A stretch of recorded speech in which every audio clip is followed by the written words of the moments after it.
It's probably the number one question I'm asked a lot when it comes to losing weight is, how do I stay motivated? Like, I'm having a hard time exercising consistently, making the right food choices, especially when I'm tired or I'm just run down. How do I make the good, healthy choices? So I find that the reason that most people lack motivation is because they're focusing on the wrong goal. And here's what I mean by that.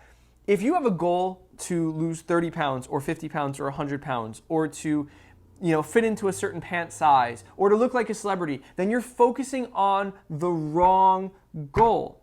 Because although you might want to lose 50 pounds, you're not doing all of this and making these tough choices to lose 50 pounds. You're doing it, you're fighting the good fight because you're hoping that once you lose 50 pounds, something in your life changes. What is that something? What are you really fighting for? And remind yourself of it. Put it on Post-it notes. Put pictures that represent it all over your house. Put it in your car. Put it on the computer screen at work. Find what you're truly fighting for and remind yourself of it. It's not about a number. Get rid of the idea of a number. Yeah, you want to lose 50 pounds and you're going to get there. But the reason you're wanting to lose 50 pounds, that's your goal. Focus on that the next time you're trying to make a decision whether or not to exercise or stay on the couch watching Netflix, whether or not to eat healthy food or whether or not to eat the same fast food junk that you've been eating. Focus on why you're doing it. There's a great quote, anybody with a strong enough why can withstand any how. Losing weight, yes, it is hard, but if you focus on why you got started in the first place, you'll be less likely to quit. And Laura, that's the best answer I can give you without talking to you. I hope that really helps. And if you're watching this right now and you have trouble getting motivated, keep focusing on your why and keep coming back here and I'll help you with your how.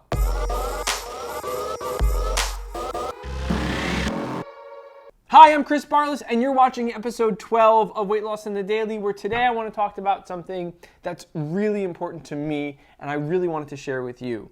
And that is how you talk to yourself matters. Too many times we beat ourselves up, right? We've all done it. We try losing weight and we're walking down that journey or that path to eating better, exercising more, and we have a little stumble along the way. And the beat down commences, right? We start talking about how we're never going to be able to do this, how we're so lazy, that we're a loser, that we're stupid, that we should never have gained weight in the first place. All of these negative, masochistic thoughts go on in our head. And we think that that's the only way that we're going to be successful, is if we're hard on ourselves. But research has shown that that is absolutely not true, that we need to be more self-compassionate if we want to be successful.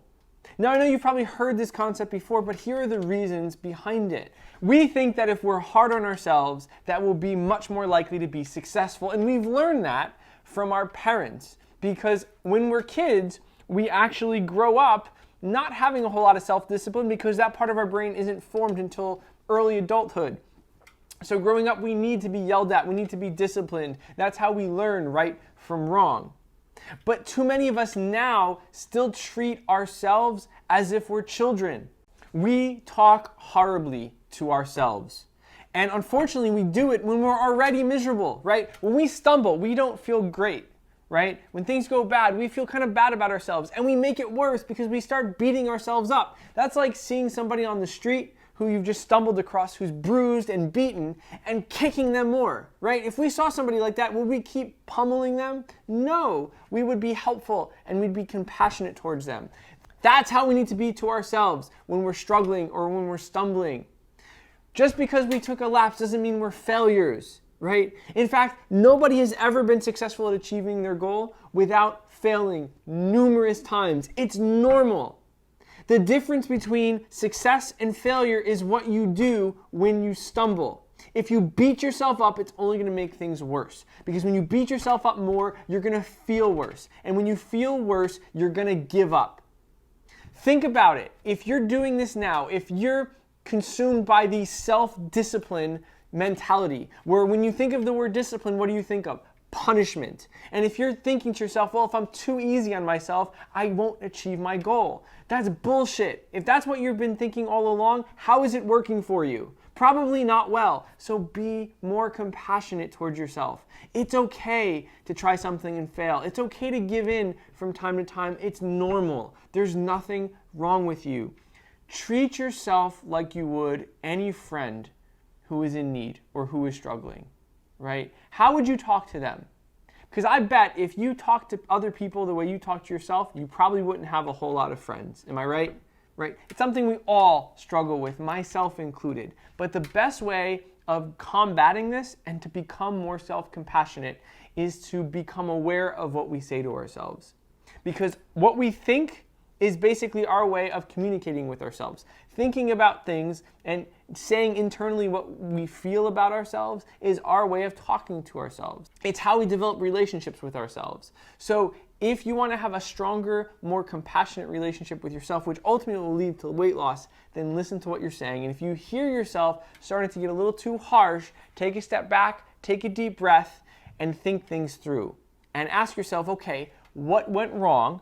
And what can I do about it? This is your time to regroup and be honest with yourself so you can give it another try next time. But under no circumstances are you to say that you're lazy, you're stupid, you're horrible, you're fat and you're always gonna stay fat, you're never gonna have a chance to lose weight. Don't say those things because they're not true. But if you keep saying them, they will become true. They will become a self-fulfilling prophecy. So if you want to achieve your goals, think about changing, not your diet, not your exercise, but first changing how you speak to yourself. Stop listening to the media that's telling you that you have to be disciplined or hard on yourself, because those negative words are impacting you for the worse. You can be focused without beating yourself up.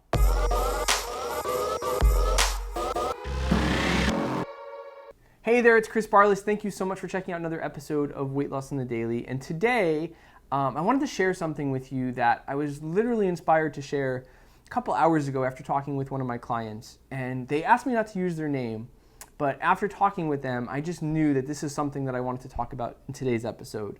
And it's this. How much you weigh doesn't dictate who you are or how special and beautiful you are. I want you to understand that. And look, I'm a 32-year-old personal trainer and weight loss coach. I'm not a life coach, I'm not a psychologist, and I'm not a guru. But I'm someone who's asking you to look inside yourself and realize how freaking awesome you really are. Despite mistakes you may have made or flaws that you have, because all of those things make you who you are. They make you human, and we all have them. But I understand it's really freaking hard to like yourself, because we live in a world today where the media spends millions and millions of dollars each year trying to convince us that we're broken, so that we go out and spend billions and billions of dollars looking for the fix. When in reality, there isn't anything wrong with you. You are so much more than how much you weigh. This number on the scale, it tells you one thing, and that's your relationship that you have with gravity. Nothing more. It doesn't measure how great of a person you are on the inside. It doesn't measure your worth to this world. It doesn't measure all the trials and tribulations that you've overcome. It doesn't measure your potential. It doesn't measure how beautiful you are on the inside and on the outside. It doesn't measure that. Society is telling you that you'll have to live up to this ideal that, quite honestly, is impossible to live up to, just because they want you to feel bad about yourself and they want you to spend a lot of money and give them a lot of money to fix it. That's why when you read these magazines, you'll see all these beautiful cover models out there who are gorgeous. They're like gods and goddesses, ripped and tan and just gorgeous. When in reality, they don't even look like that. Because Photoshop, lighting, makeup, camera angles, they're wonderful things. Not to mention plastic surgery. Because when you read those magazines, what else do you see? You see advertisements for diet plans and supplements and exercise programs and medication and all of these things that are supposed to fix you. So they make you feel bad and they say, hey, here's the fix. Just give us money and we'll help you out. Do you realize that's what's going on? And the more you're aware of it, the more you can break free from that hold that the media has on so many of us.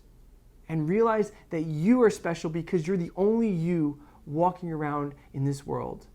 And look, I get it. This show is called Weight Loss on the Daily. And when you think of weight loss, you think of scales and numbers and things that are superficial. But the whole punchline of this show is that if you want to lose weight, first realize how freaking awesome you are, how beautiful you are, how special you are. And when you realize that and you start loving yourself, then you'll want to take care of yourself. That's how you'll exercise and eat better.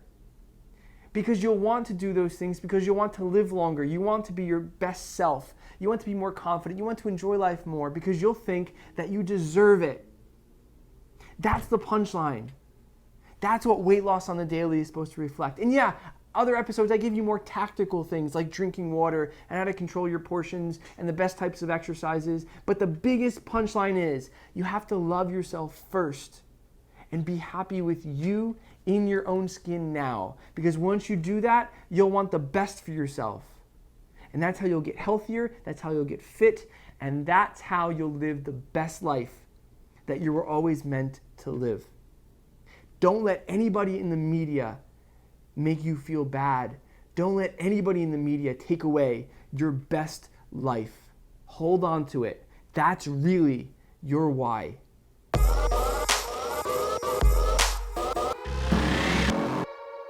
Hi there, I'm Chris Barlis. Thanks for checking out another episode of Weight Loss on the Daily. And you know, today I wanted to talk about perfectionism because I think as human beings, most of us are perfectionists when it comes to at least one area of our life or another. And everybody hates to fail, but perfectionists, we really hate to fail. We'll do everything in our power to avoid it, even stop trying, right? We have this like all or nothing mentality. Either I'm going to do something perfectly or I'm not going to do it at all. And I think when it comes to losing weight, many of us have such high expectations of ourselves and how the process is going to go that they're almost impossible to meet. And when we start doing things and we realize that we're not losing weight fast enough, we're not losing enough weight, we get discouraged because we feel like failures and we wind up quitting, right? Because we are afraid of failing. And sometimes we're so afraid of failing that we won't even get started to begin with, right? Ask yourself this question: how many articles have you read on the topic of health, fitness, weight loss? How many diet plans have you researched? How many exercise programs have you researched, right? And did you ever do anything about what you've read? Like, how often do you actually execute on the stuff that you learn? Because often I found most of us don't. It's almost better feeling for us learning something and coming up with a plan. Say, this is what I'm going to do. We tell everybody, this is what I'm going to do. I'm really motivated this time. And you tell everybody, and people go, that's great, that's awesome, good for you, that's great. And you feel good, but you never execute on it. Because feeling like you have a plan is better for us than actually doing the plan and failing and feeling like we're worthless, right? We'd rather not even try. We'd rather have the plan in our head, but we're so afraid to actually do it because we're afraid of failing. Well, here's the trick. Failure is important. There's a great quote: if you want to increase your success rate, it means you have to double your failure rate. If you want to be successful at anything, failure is part of the game. I've mentioned that before, but I can't stress it enough. It's not whether or not you fail that's important. It's when you fail, figuring out why you failed, and then making your adjustments so that next time will be better. Because it's not about absorbing so much information that helps us learn. Learning comes from actually doing and learning on the go, right? It's not ready, aim, fire. It's fire, ready, aim. Do it and then make your adjustments along the way. Because if you don't, you'll never get started. You'll keep researching and researching and researching and learning and saying, okay, this is going to be the perfect time. No, I think I'll wait till next week. Next week I'll have more energy, my schedule won't be as busy, or I'll have more money. There will never be a better time than right now. Stop making the excuse, next week won't be better because last week wasn't better, and the week before that wasn't better. And before you know it, 5-10 years from now, you'll be exactly where you are right now, wondering, oh my God, I wasted all this time. Why did I do that? And I think it's worse now in the age of the internet, because we have so many things that can distract us to make us feel productive or give us the illusion of feeling productive when we're just sitting on the couch reading the stuff. That doesn't help you achieve your fitness, wellness, or weight loss goals at all. So you know what to do. The key is pick one thing and do it. Stop even watching this video. Because if you watch these videos and you go, that's great information, I like watching Chris, it's awesome, but you never do anything about it, it's worthless, right? So I'll be okay if you never watch another video again, but you take these ideas and start executing on them. That's the secret. Ideas and planning are worthless if you don't actually take action. So that's my wish for you. Pick one thing, expect to fail, do it, and each time you do it, you fail a little bit better until finally you failed so much and learned so much that you're hitting your goal and you'll make a change a year from now. That's the goal. So thanks again for joining me. Hope this helped. I will see you back here next time. Enjoy the rest of your day.